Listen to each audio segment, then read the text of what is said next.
Profe, en el examen vieras que en la parte de explicación, donde uno puede explicar el ejercicio, yo resolví, digamos, hice la solución y abajo, de abajo ponía explicación del problema y lo explicaba. Está bien, ¿verdad? Digamos, explicaba detalladamente. Sí, está bien, Anthony. O sea, mientras el desarrollo Es que esté era bien para y que la no, explicación concuerde con el desarrollo, de ahí está bien, sí. sí. Es para que no, o sea, para que no se enredara. Pero sí, sí, sí está bien. Ok. Profe, Dígame, Mauro. sí, tengo una consultilla. Es que vieras que estaba comparando mis gráficas con las que usted nos enseñó ahora. Y noté como que mi gráfica 3 es casi que igual a la suya, pero al revés. O sea, es como lo mismo, pero al revés. No entiendo por qué. Entonces no sé si pueda explicar lo de la gráfica 3 otra vez, cómo la hizo o algo así por el estilo. Mejor esperémonos a explicárselos con el Excel, Mauro, porque Ok, ok. si no, voy a consumir mucho tiempo aquí y necesitamos avanzar, ver la materia, ¿ok? Pero Sí, sí, yo se está la voy bien. a explicar, no, no se preocupe. Ok, Voy a ok, hacer no hay el problema, Excel y profe. se los explico a todos. Perfecto. Probablemente doy en 8. Ok, gracias. Bien, pura vida.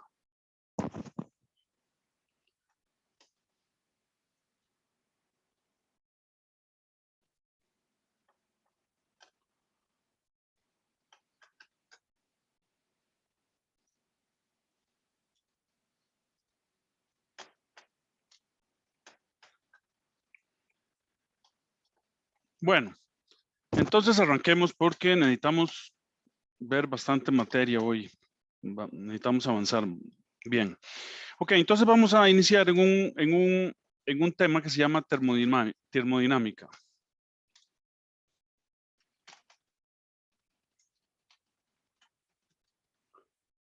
Ok, vamos a decir que la termodinámica es la ciencia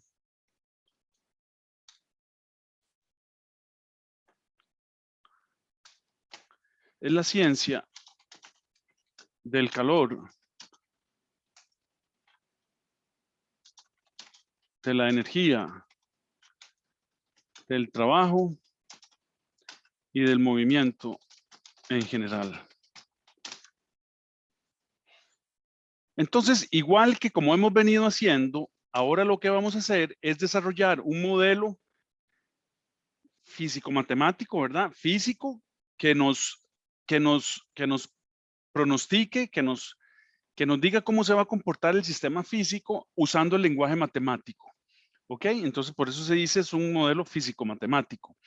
Entonces, vamos a desarrollar un modelo físico-matemático que nos ayude a predecir el comportamiento de los sistemas reales. ¿Ok? Entonces, en los sistemas reales se da lo que llamamos transferencia de energía. En general, la energía se puede transmitir entre sistemas en las formas de calor y trabajo. Entonces, después vamos a hablar del trabajo. Por el momento, vamos a hablar de la transferencia del calor, ¿verdad? Entonces, el calor se transmite por 3 vías. A saber, vamos a tener la radiación, que es la transmisión de energía, que esa energía le podemos llamar calor, a través de las ondas electromagnéticas. Okay, por ejemplo, la radiación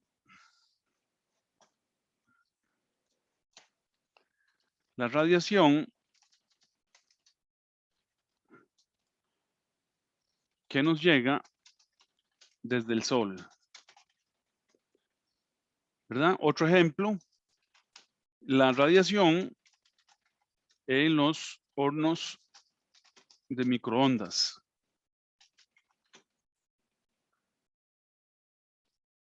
Otro ejemplo, la radiación de las resistencias y etcétera. Hay muchos otros ejemplos, ¿verdad? Entonces tenemos que esa transmisión de calor se puede hacer por radiación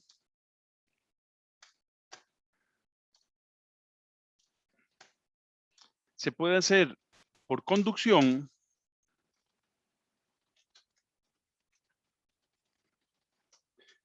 y vamos a decir que es cuando se da cuando dos cuerpos o sistemas están en contacto térmico, lo que significa que el calor del cuerpo a mayor temperatura se transmite al cuerpo a menor temperatura.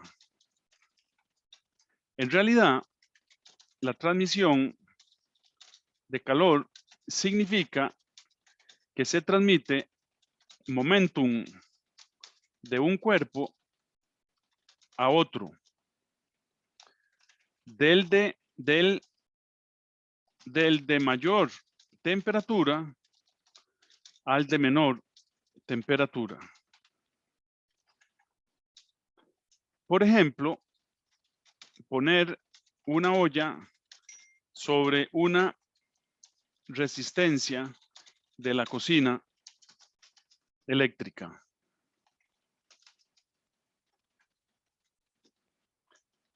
Y otros. Ok, entonces, entonces, en general, vamos a decir que la conducción es una transmisión de momentum. Igualmente la radiación, muchachos, igualmente la convección. Ayer estaba viendo yo, preparando las clases, me puse a ver en YouTube de esos videos que hay de gente que graba, ¿verdad? Clases de termodinámica o calor o lo que sea. Y me llamó la atención uno, entonces me puse a verlo. Y la explicación de él en general está bien, pero está equivocado en algo.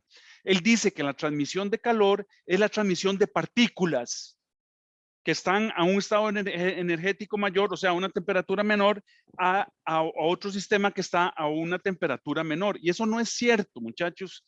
Lo que se transmite no son las partículas, no. Cuando usted tiene dos cuerpos en contacto térmico, ¿verdad? Los dos cuerpos siguen teniendo la misma masa. Los dos cuerpos siguen siendo el sistema A y el sistema B, ¿verdad? Pero debido a la diferencia de temperaturas, entonces las moléculas o las partículas que conforman el sistema a mayor temperatura están con un movimiento mayor. O sea, tienen una energía cinética interna mayor que el cuerpo que está a una temperatura menor. Entonces las moleculillas de los dos cuerpos están moviéndose para allá y para acá, pero el cuerpo A se está moviendo más, entonces chocan, entonces se transmiten el momentum. Eso es la transferencia de calor. La transferencia de calor no es más que una transferencia de momentum, o sea, una transferencia de cantidad de movimiento. Ese es el calor. Entonces, cuando uno toca un cuerpo muy caliente, uno se quema. Bueno, depende de la temperatura, uno se quema. ¿Por qué? Porque el momentum, la cantidad de movimiento de las partículas que yo estoy tocando es enorme, microscópicamente hablando. No lo podemos ver, pero microscópicamente hablando, las moléculas de la resistencia, por ejemplo, de una cocina, esas moléculas están vibrando con altísima energía cinética. Entonces, cuando esa energía cinética toca las moléculas de nuestra piel, las destruye. Y eso es lo que se llama una quemadura. Destruye las moléculas de nuestra piel. Entonces las degrada. Entonces la consistencia de nuestra piel se ve dañada. Ese es el daño. Eso es lo que, y eso produce dolor, ¿verdad? Porque nuestro cuerpo está tan sabiamente construido que nos dice, quite la mano de ahí. ¿Ok? ¿Por qué? Porque me está transmitiendo tanto momentum que me está destruyendo. Quite la mano de ahí. Entonces los nervios son como unos sensores de momentum. Entonces el nervio me dice, suave, usted está en contacto con algo que tiene demasiado momentum, demasiada energía cinética microscópica. Quite la mano de ahí. Cuando es al revés, cuando usted lo que está tocando es un tuco de hielo, entonces el calor, sus moléculas en la mano tienen mayor movimiento, mayor energía cinética interna. Entonces, esa energía interna usted se la transmite al cubo de hielo. Y entonces la tasa a la cual usted le transmite el calor es enorme. ¿Por qué? Porque usted tiene mucho momentum en su mano. Entonces usted siente que se quema igualmente. O sea, esa sensación de que se quema, ya sea por alta temperatura o por baja temperatura, es simplemente que usted está dañando las células de su piel. ¿Ok? Usted está dañando las células de su organismo porque está transmitiendo demasiado momentum al hielo. Entonces usted se está quedando sin momentum y el cuerpo humano vive en un equilibrio térmico y mecánico. Ya vamos a ver qué es el equilibrio térmico y mecánico. Entonces, cuando usted le varía bruscamente el equilibrio a su cuerpo, usted puede dañar su cuerpo. Entonces, de eso se trata el análisis y el modelo científico, el modelo físico-matemático que vamos a establecer, vamos a ir desarrollando, vamos a ir montando ese modelo para tratar de entender cómo son los procesos de transferencia de calor o transferencia de energía. ¿Ok? Entonces, la termodinámica es fantástica porque la termodinámica está involucrada en todos los procesos conocidos sobre el planeta Tierra. En toda la maquinaria que ustedes tienen análisis termodinámicos. Las máquinas se hacen basadas en la termodinámica del sistema que usted va a diseñar. Entonces, nosotros podemos analizar una línea que hace un ciclo que tiene motores eléctricos, turbinas de vapor, intercambiadores de calor, calderas, bombas de agua, etcétera. Y nosotros podemos analizarlo analizando la termodinámica de todo ese sistema. ¿Y qué es lo que estamos analizando al hacer el análisis termodinámico? De ahí estamos analizando lo que dice, es la ciencia del calor, de la energía, del trabajo y del movimiento en general. Entonces estamos analizando cómo es que se intercambian las energías unas a otras. Por ejemplo, en una caldera, usted introduce calor por una combustión de un combustible, entonces usted le mete ese calor al agua y entonces el agua absorbe ese calor, entonces cambia su energía interna, su estado energético. Entonces puede cambiar de fase, de líquida a gaseosa y entonces ese gas, ese vapor puede llevar un altísimo contenido de energía. Y con ese altísimo valor de energía usted puede mover otras máquinas como una turbina de vapor. ¿Ok?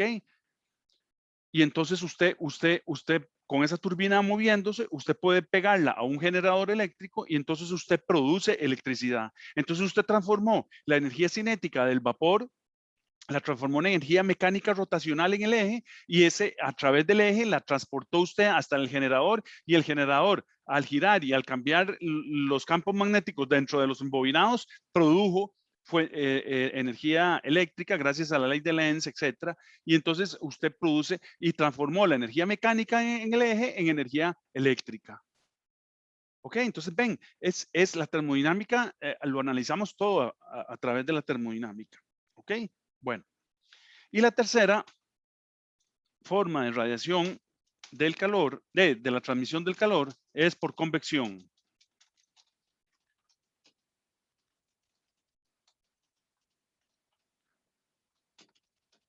Que se da cuando se tienen distintas densidades en un mismo fluido. Por ejemplo, en los hornos de las cocinas. Vea cómo yo le estoy poniendo ejemplos que son muy prácticos, ¿verdad? Como las cocinas. Entonces, ¿qué es lo que pasa en un horno de una cocina? Pues que usted tiene un volumen donde usted tiene una fuente de calor abajo y otra fuente de calor arriba, que son la resistencia de abajo y la resistencia de arriba. Y entonces, puede ser que usted solo prenda una resistencia. Entonces, el aire caliente sube porque se hace liviano y el aire frío baja. Eso es lo que se llama convección. ¿En qué otro sistema se da la convección la transferencia de calor por convección. ¿Qué le parece, Mauro? ¿En qué otro sistema?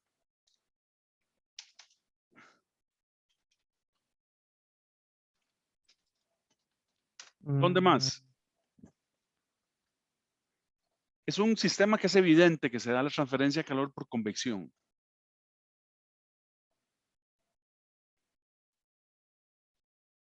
Sin él, nosotros no podemos vivir.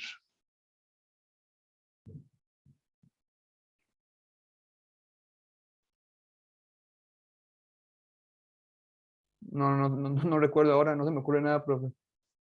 ¿Qué es una cosa sin la cual usted no puede vivir? El aire.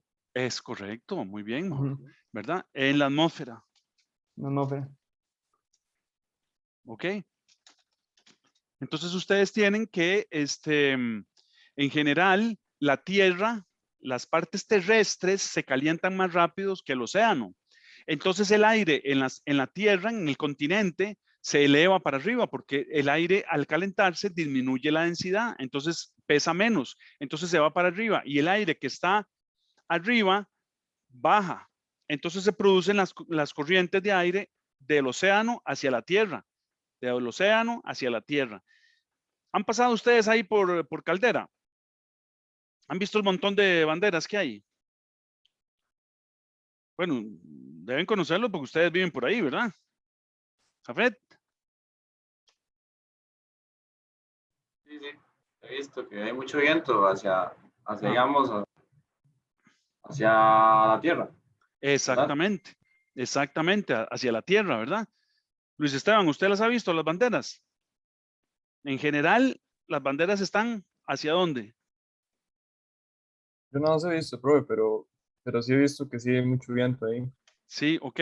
Bueno, pero de ahora en adelante se van a fijar y van a ver que en la mayoría del tiempo del año las banderas están hacia adentro, o sea, hacia la tierra, o sea, las corrientes de aire vienen del mar hacia la tierra. Y van a ver ustedes cómo las banderas están así, apuntando la cola, ¿verdad? Hacia la tierra, porque el viento va hacia la tierra. ¿Ok? Entonces, esos son transferencias de calor por convección. ¿Ok? Entonces, ¿en qué otro lugar hay transferencias de calor por convección? ¿Qué otro lugar se le ocurre, Luis Esteban? Déjenme pensar, pero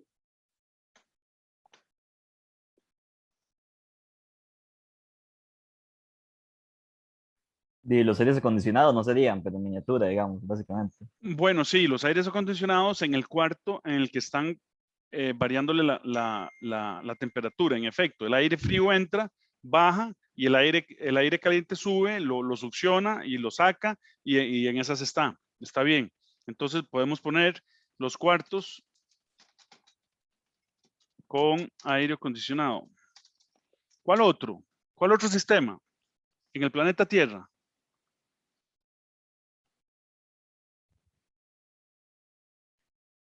Anthony, ¿cuál se le ocurre a usted? Estaba pensando en eso, profe, pero no tengo uno claro. Voy a ver si llega. Jason, ¿a usted?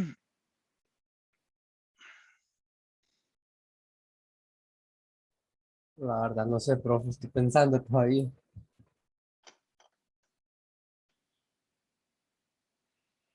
Ignacio José, ¿usted qué me dice? Estaba pensando en dos, pero no sé qué tanto sentido tendrán. Dígalos. Una en la respiración de nosotros, que uno inhala aire frío y cuando exhala, por lo general sale caliente. No sé qué tanto sentido tendrá. Vea qué interesante lo que usted está diciendo, Ignacio. Estamos diciendo que la convección es cuando se tienen fluidos de distintas densidades. Cuando usted respira un aire que está uniforme. Aquí, digamos, yo el aire que estoy respirando está uniforme, está a una misma temperatura. Cuando yo lo respiro, adentro de mis pulmones, por conducción, ese aire se calienta porque está en contacto térmico con los pulmones míos que está a 37 grados. Entonces el aire que está más o menos a 20 grados aquí, cuando yo lo respiro, pasa a mis pulmones Y entonces ahí adentro de mis pulmones, por conducción, el aire se calienta. Conducción, no por convección. ¿Ok? Sería Entonces yo conducción, ajá. lo exhalo y ya lo exhalo a otra temperatura. ¿Ok? ¿Cuál era el otro caso que estaba pensando, Ignacio? El otro es todavía más descabellado. Estaba pensando en el agua. Sí. Estaba Ahí sí hay pensando que el convección. agua podía ser. En los océanos. ¿Verdad? En los océanos usted tiene distintas temperaturas en los océanos, entonces los océanos continuamente están revolviéndose. ¿Verdad? Las aguas frías van para abajo y las aguas calientes van para arriba. Yo tengo una casilla ahí, yo les he contado por Costa de Pájaros, y yo me meto al mar, me encanta el mar es súper saludable. Y yo a veces siento las corrientes de aire frías por abajo, en los pies, ¿verdad? Y arriba está medio tibio y ahí va, ¿verdad? Y entonces el océano se está siempre mezclando por convección. Entonces él trata de llegar al equilibrio. Muy bien, entonces pongamos aquí los océanos. Una erupción volcánica, digamos, al momento de iniciarse sería de pura convección, por lo menos un tiempo hasta que se equilibre, ¿no? A ver, en los volcanes, ¿qué es lo que pasa? Tenemos una explosión. Esa explosión se da por una temperatura en el núcleo del volcán, ¿verdad? Dentro. Entonces, ese núcleo guarda mucha presión, tanta presión que ya la corteza externa arriba no la soporta. Entonces, la presión se libera, sale. O sea, el líquido a alta presión rompe la cáscara y sale. Ese líquido que está saliendo con los gases, porque hay gases, está saliendo a promedio una misma temperatura. Y entonces, por conducción, está calentando el aire que está en los alrededores, porque está tocando el aire. ¿Ok? Entonces, esa explosión, esa mezcla de lava y de gases incandescentes sale, ¿verdad? Y entonces, en la atmósfera, por conducción, se enfría y cae. ¿Estamos? Profe, Entonces, es que no los entiendo huracanes por... no se forman por convección. ¿Cuáles, perdón? Los huracanes o tormentas. Sí, correcto. Ajá. Los huracanes se forman por convección. Porque hay una masa de aire fría que se mezcla con una masa de aire caliente. Ojo, voy a aclararles esto. Esas son las teorías más comunes que hay, pero en realidad ningún científico ha logrado explicar actualmente cómo es que se forman los huracanes. Okay, nadie sabe a ciencia cierta por qué se forman los huracanes y por qué se mantienen en ese movimiento. Ok, eso sigue siendo un misterio. Nadie lo ha logrado explicar. Hasta el momento hay conjeturas de que se dicen que se viene una masa de aire fría y una masa de aire caliente y se mezclan, entonces se hace un remolino y además hay unas corrientes así. Eso las han medido porque sueltan unos sensores que tienen alitas. Entonces, esos sensores les ponen alitas para que el mismo huracán los mueva y entonces van captando el movimiento de los sensores y entonces han visto que hay corrientes, hay muchas corrientes, no solo espirales, sino que hay corrientes transversales dentro del huracán. Pero en realidad siguen investigando por qué es que se forman los huracanes, pero más que nada, por qué es que duran los huracanes, por qué es que se mantiene ese movimiento y empieza a viajar. Entonces, ahora, la pregunta suya, ¿es evidente que hay convección? Sí, claro, es evidente. ¿Quién fue ese? Steve. Sí, correcto. Ok, ¿quién otro? Tenía otra pregunta. Ignacio José era. No, profe, tal vez José Ignacio, no, es que nos José llamamos muy Ignacio. parecido. Sí, Sí, era José. yo, perdón. Es que no entendí, digamos, el caso por qué, digamos, por qué entonces la erupción no sería convección si es el líquido entra con, bueno, libera gases y entra en contacto con otros gases que comparten distintas densidades y eventualmente temperaturas, digamos. A ver, pero tenés que tratar de entenderme cuando yo te digo que el fluido cuando explota y rompe la cáscara y sale, ¿verdad? En el cono, es un solo sistema que viene a una sola temperatura. ¿Ok? Entonces, por conducción empieza a calentar el aire circundante. Ahora, una vez que que el gas de la explosión se libera del líquido, entonces sí hay convección con otras partes de la atmósfera, ¿ok? Pero digamos, inicialmente es un proceso de conducción. O sea, el aire de la atmósfera, que está a una temperatura mucho más baja que la explosión, se calienta por conducción, no por convección. ¿Ok? Después se puede empezar a ver mezcla por convección, pero el primer proceso que hay entre la explosión y el contacto con la atmósfera es por conducción. ¿Ok? O sea, se transmite el momentum de esa mezcla que está a una altísima a altísima temperatura, se transmite ese momentum a la atmósfera. O sea, hay muchos choques con la atmósfera que le dice, tome momentum, tome momentum, tome momentum, pum, pum, pum, pum, pum, pum, pum. Y entonces el aire alrededor se empieza a calentar. ¿Ok? Ese es un concepto muy importante que tenemos que entender, y los 3 procesos de transferencia de calor que hay es importante entenderlos, ¿verdad? Por ejemplo, en Profe, una resistencia, en una resistencia de cocina que se pone al rojo, hay 2 procesos que se dan, que es el proceso por conducción y el proceso por radiación. ¿Ok? Si usted acerca mucho, no mucho, o sea, si usted pone, digamos, aquí está la espiral y usted pone la mano así, usted siente el calor. ¿Y qué es lo que está sintiendo? No por conducción, usted está sintiendo la radiación. Y si usted deja la mano ahí media hora, la mano se le quema, igual que cuando se asolea mucho. ¿Ok? Porque usted está recibiendo radiación. Claro, en un círculo eléctrico, en un círculo espiral, en una resistencia, hay más radiación infrarroja que ultravioleta. La que realmente daña la piel es la ultravioleta. Por eso los filtros que usamos los bloqueadores, lo que filtran es la radiación ultravioleta. ¿Ok? Pero la infrarroja también quema. Lo que pasa es que no es tan dañina como la ultravioleta. La ultravioleta es la que produce el cáncer de piel. La infrarroja no tanto produce el cáncer de piel. Ok, ahora sí, ¿cuál era la pregunta? Antoniera. Sí, es que usted mencionó lo de la atmósfera y me puse a pensar como en los desiertos, cómo ocurre debido a que hay da tanto calor y en la noche hace mucho frío. Eso es convección. Exactamente. Ok. Eso es convección. Muy bien. Muy buen ejemplo. Pongámoslo.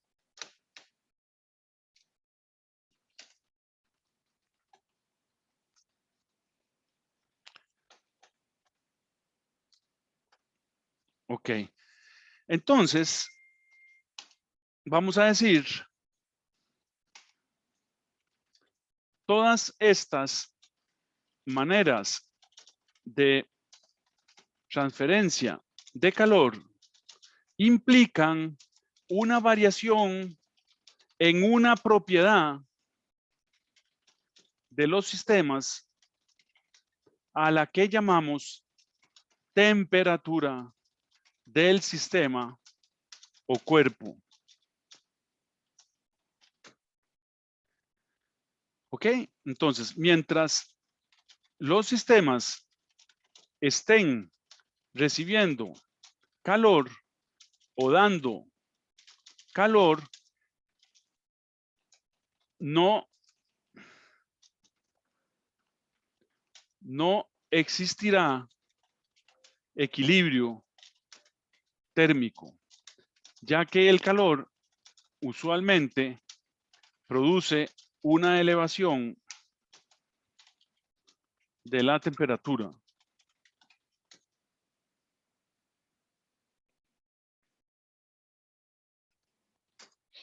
Ok, entonces vamos a definir el equilibrio. Si hablamos de la propiedad temperatura,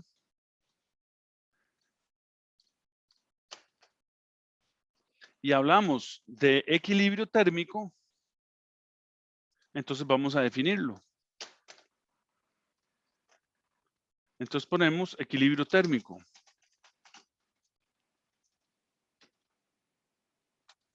Entonces decimos, se da cuando no existe intercambio de energía entre objetos en contacto térmico. Dos sistemas están en equilibrio térmico si tienen la misma temperatura. ¿Ok? Entonces, ese es el equilibrio térmico.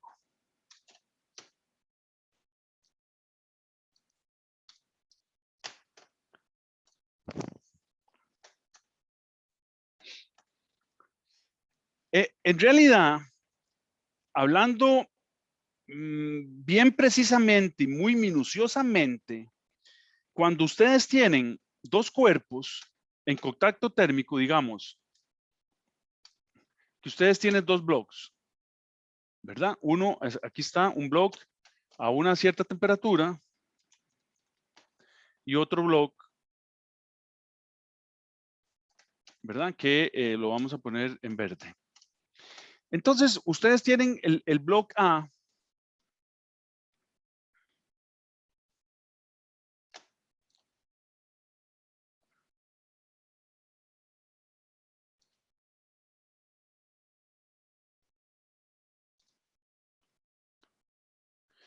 Entonces, en la frontera, lo que ustedes tienen aquí es que aquí tienen particulillas moviéndose para arriba y para abajo,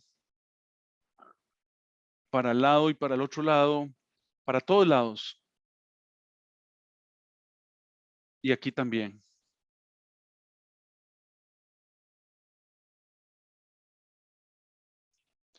Imagínense por un momento, cuando ustedes quieren entender las cosas y los modelos físicos, ustedes tienen que hacer un esfuerzo con la imaginación.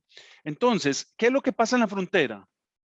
Digamos, si vamos a decir, si la temperatura de A es igual a la temperatura de B, entonces eso implica equilibrio térmico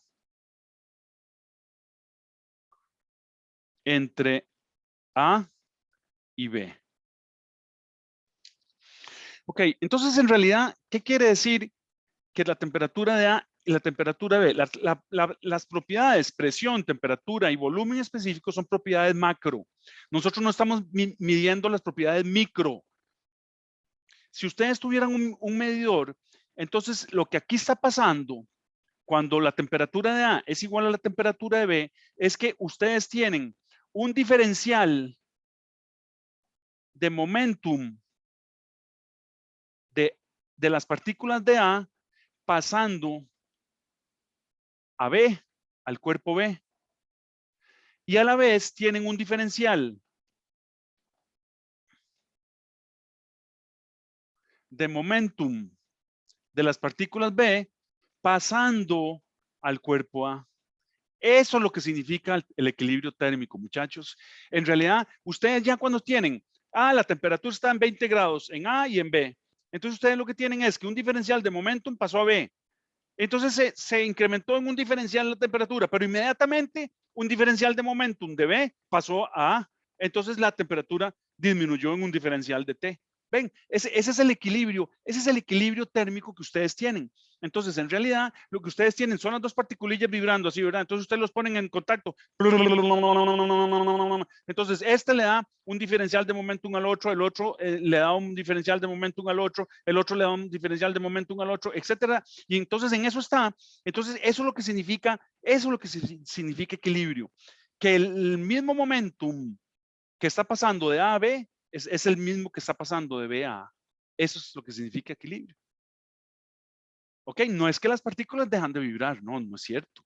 Las partículas siguen vibrando, pero entonces la misma cantidad de momentum que le está transmitiendo A a B es la misma que B le transmite a A. Entonces, la propiedad macro que estamos midiendo permanece constante.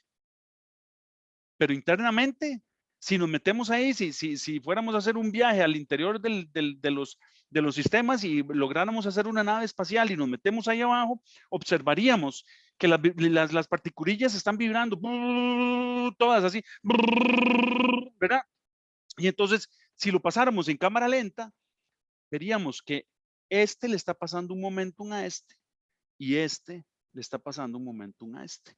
la cantidad de momentum cuando están en equilibrio son iguales. Entonces, el delta PA es igual al delta PB.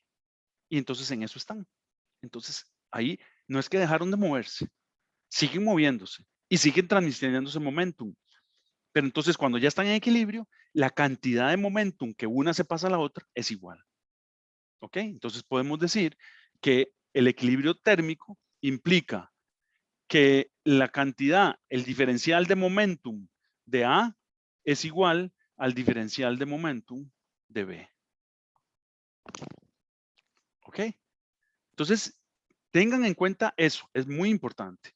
Y entonces hay una ley que se llama la ley cero de la termodinámica.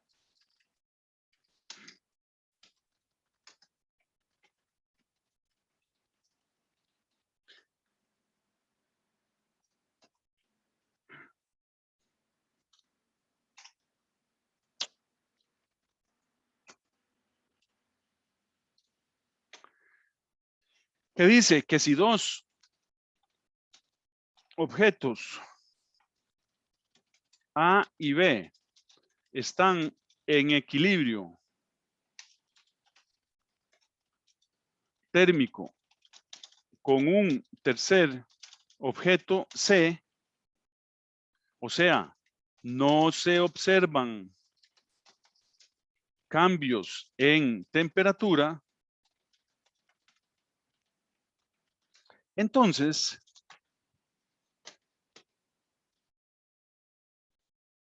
están en equilibrio térmico entre sí. ¿Ok? Entonces, vamos a hacerlo esquemáticamente para entenderlo. ¿Qué es lo que esta ley me está diciendo? Me está diciendo, esta es la ley que me permite hacer termómetros. Entonces me dice,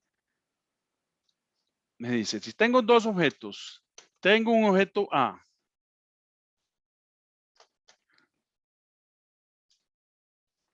¿verdad? Y tengo un objeto B, y ese objeto B, ¿verdad? Aquí los tengo separados por una membrana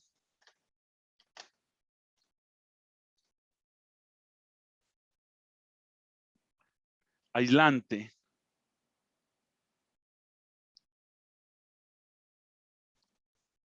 ¿Verdad? Aquí tenemos una membrana aislante. Pero esos objetos los tengo en contacto con un tercer objeto C, ¿verdad? Entonces, esto es una membrana aislante. Esto que está aquí es un aislante.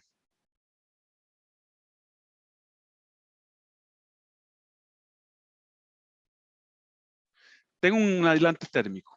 Entonces resulta que tengo un objeto aquí en un objeto A, que implica una temperatura A. Y tengo un objeto B, que implica una temperatura B.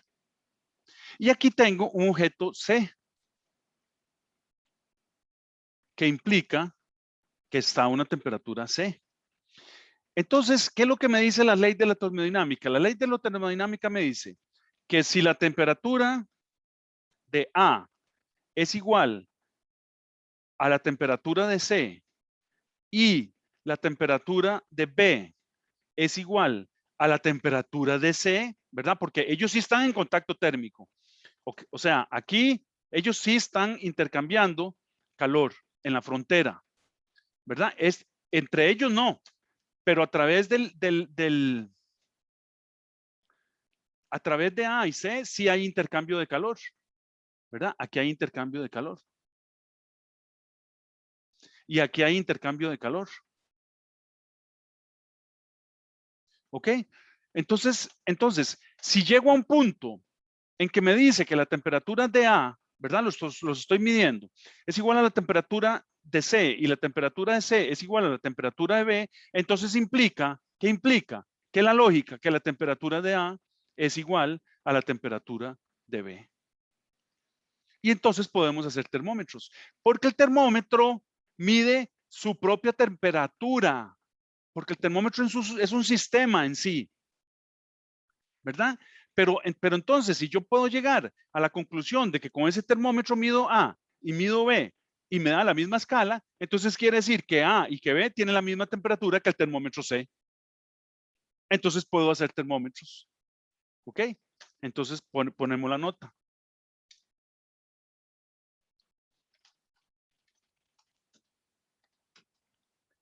Un termómetro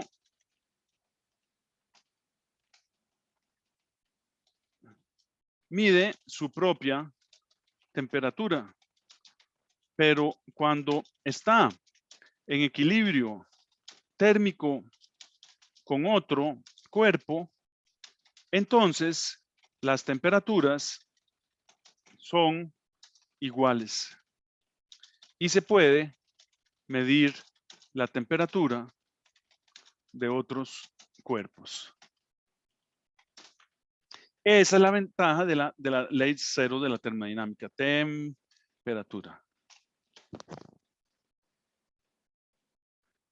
¿Por qué le llamaron ley cero?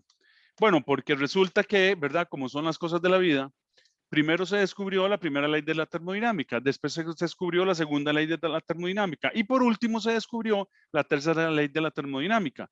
Y por último, la ley de las temperaturas, del equilibrio térmico. Y claro, la primera, la segunda y la tercera necesitan de esta ley y todas trabajaban en base a un equilibrio térmico que se podía obtener. Entonces le pusieron, bueno, como es base de las tres, entonces vamos a ponerle ley cero de la termodinámica. Entonces la acomodaron históricamente, fue la última que se descubrió. Entonces la pusieron, bueno, llamémosle ley cero de la termodinámica. Sí, está bien, llamémosle ley cero y todo el mundo estuvo de acuerdo. ¿Ok? Pero entonces eso es lo interesante. Esto lo que me dice es, entonces sí puedo medir temperaturas. ¿Ok? Porque si logro el equilibrio térmico entre dos cuerpos con un tercero, entonces yo puedo medir las temperaturas. Si esto, entonces puedo calibrar. Entonces voy obteniendo, voy elevando temperaturas y voy calibrando el termómetro. ¿Verdad? Entonces ya tengo un termómetro calibrado. ¿Por qué? Porque la pongo en un sistema que está un sistema a un mismo nivel energético y lo pongo en el otro que está al mismo nivel y me mide la misma temperatura. Entonces puedo medir temperaturas. Entonces puedo ir a un cuarto elemento y medir la temperatura. Entonces la escala que yo obtengo con la ley cero de la termodinámica se la puedo aplicar a todos los cuerpos que yo quiera. Una de las escalas que se usa mucho es la escala Celsius. Entonces, la escala que se usa mucho se hizo definiendo dos puntos del agua, ¿verdad? Entonces, lo que se hizo fue, ok, hagamos un termómetro, ¿verdad? Que el termómetro se hace, usualmente es un palillo ahí recto que tiene una cosita aquí más grande donde está el líquido. Usualmente es un liquidillo rojo o puede ser alcohol o lo que sea, ¿verdad? Entonces, el liquidillo sube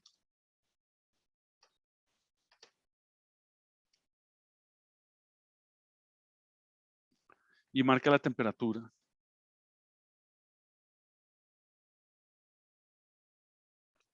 ¿Verdad?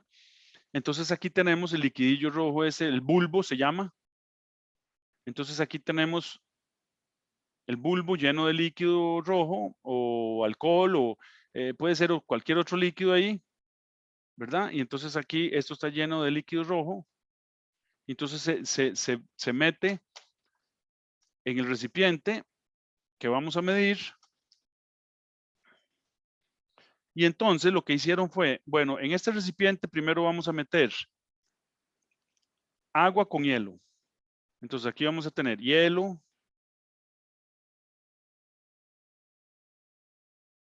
¿Verdad? Con agua líquida. Y vamos a ver en este termómetro que definimos a dónde nos llega la medida. Entonces digamos que la medida nos llegó aquí. Entonces aquí, por definición, vamos a decir que este es el 0 centígrados. Entonces este vamos a definirlo cuando hay mezcla de agua líquida e hielo. Y después quitamos eso y ponemos un recipiente con agua a ebullir. Entonces le ponemos calor. Le ponemos una llama por aquí. Y le metemos calor Q. Entonces el agua empieza a ebullir. ¿Verdad? Se deshace el hielo y empieza a ebullir y a ebullir. Se deshace el hielo y entonces empiezan más bien burbujas y burbujas y burbujas, etcétera. Y entonces en el laboratorio medimos a dónde llega la parte roja, el líquido. Entonces digamos que el líquido llegó aquí. Entonces eso le vamos a llamar 100 grados. ¿Por qué 100 grados? Porque voy a dividir toda esta distancia en 100 partes iguales. Eso es lo que hacemos cuando definimos la escala Celsius. Entonces lo que hicimos fue dividir el termómetro en 100 partes iguales. Entonces todo esto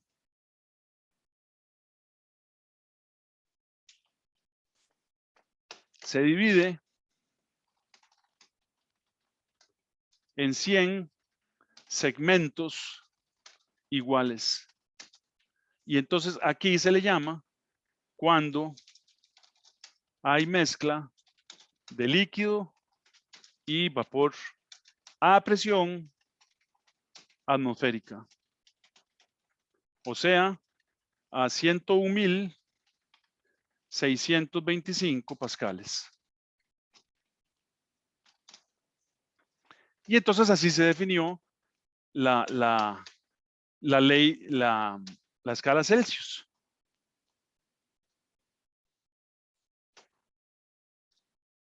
Así fue como se definió, muchachos, y no se enreden mucho, eso fue así como se hizo. Empíricamente se hizo un termómetro capilar en un laboratorio, se puso agua con hielo, se llegó al equilibrio y se marcó el 0 grados.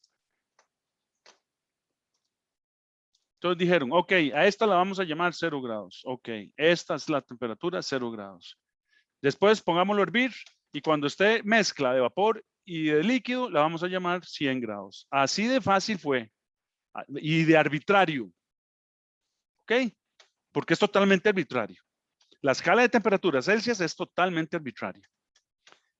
Ahora vamos a ver cómo fue que la hicieron coincidir con la Kelvin, que no es arbitraria. Entonces, vamos a decir que los termómetros capilares trabajan bien y dan buenos aproximados de temperatura, pero muestran variaciones entre sí debido principalmente a problemas e imprecisiones de construcción.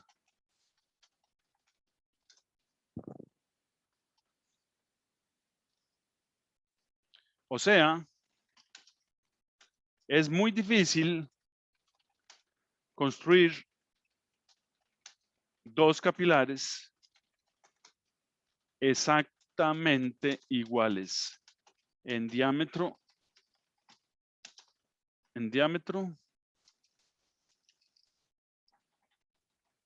y longitud. Además, dependen de la sustancia que se use. ¿Verdad? Por ejemplo, si usted usa alcohol, Medir temperaturas más allá de 85 grados centígrados no tiene caso. ¿Por qué? Porque el alcohol evapora a los 85 grados. Entonces, de ahí, olvídense. Y si ustedes quieren medir con mercurio temperaturas menores de 35 grados centígrados negativos, menos 35, no tiene caso, porque el mercurio solidifica a los 35. Entonces, de ahí, el termómetro se congeló y ya está. Y ya no midió más. ¿Ok? Entonces, los termómetros capilares tienen sus limitaciones. Ok. ¿Alguna pregunta? Profe, Dígame. estos termómetros también varían dependiendo de la altitud en la que estén. No, porque los termómetros son sellados, entonces no varía la presión de vapor dentro del termómetro. Lo que sí le varía es las temperaturas a la sustancia a esa altitud, o sea, porque la presión atmosférica varía. Entonces, si usted tiene una olla en el mar, allá en Punta Arenas, el agua le va a hervir más o menos a 100 grados centígrados. Pero si la trae al volcán Irazú, entonces el agua le va a hervir no a los 100 grados centígrados, sino que le va a hervir más o menos a los 96 grados centígrados. ¿Ok? ¿Por qué? Porque disminuye la presión que está sobre el agua. Entonces es más fácilmente que se escapen las moléculas es más fácilmente que ebulla el agua cuando hay menos presión que cuando hay más presión. ¿De acuerdo, Steve? Sí, correcto. Gracias. Ok. ¿Alguna otra pregunta?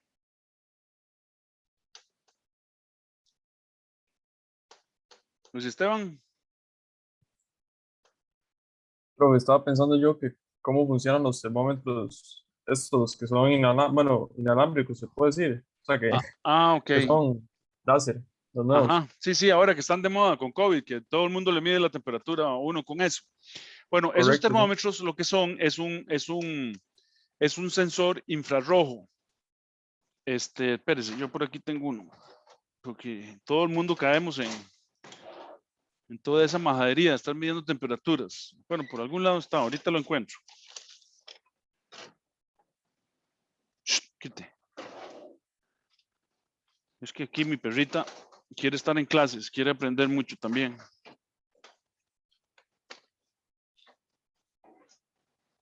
De ahí no lo encuentro. Bueno, ahorita lo encuentro, en el recreo lo encuentro. El asunto es que esos termómetros tienen un sensor infrarrojo. Entonces, ese sensor infrarrojo se calibra en la fábrica. Y ese sensor, a ver, todo cuerpo que está sobre 0 Kelvin emite radiación infrarroja, todo cuerpo. Eso es una ley de la naturaleza. Entonces, dependiendo de la temperatura del cuerpo, así es la radiación infrarroja que emita. Entonces, los termómetros esos se calibran el sensor infrarrojo de acuerdo a la energía infrarroja que yo estoy emitiendo. Entonces, así se calibra, como los termómetros ya están calibrados de fábrica, ¿verdad? Que se calibran como, gracias a la ley cero de la termodinámica, ¿verdad? Porque si puedo lograr equilibrio entre 3 cuerpos, entonces puedo lograrlo con un cuarto cuerpo también. Entonces, ese cuarto cuerpo puede ser el termómetro infrarrojo con base en un sensor infrarrojo. Entonces, lo calibro y entonces ya el sensor ya está calibrado, entonces me lee la energía infrarroja que yo estoy emitiendo. Y entonces me dice, esto es proporcional a 36.5 grados centígrados. Y entonces eso es lo que usted lee. ¿Ok? Entonces esos son termómetros infrarrojos, no son termómetros láser. Es que hay unos que tienen un puntico y apuntan. Eso es una mira. Esa mira le está diciendo dónde está midiendo usted la temperatura, pero no está usando el láser para medir la temperatura. Es simplemente una mira. ¿Ok? Y lo que usted está haciendo es midiendo la energía infrarroja que emite ese cuerpo. ¿Te quedó claro, Luis Esteban? Sí, es que me puse nervioso antes. ¿Por qué nervioso? No sé, es que no sabía el nombre, o sea, no se me vino el nombre a la mente rápido, entonces dije lo primero que se me ocurrió. Ah, ya, no. Pero sí, infrarrojo. No, no se preocupe, Luis Esteban, todo el mundo está confundido, todo el mundo los llama termómetros láser y no, están totalmente equivocados. Son termómetros infrarrojos. Ok.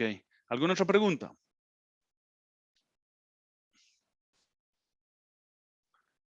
¿Nadie con preguntas? Bueno, entonces hacemos otro recreo y les aviso cuando volvemos, cuando arrancamos la tercera clase. ¿Ok? Bueno, nos vemos, muchachos.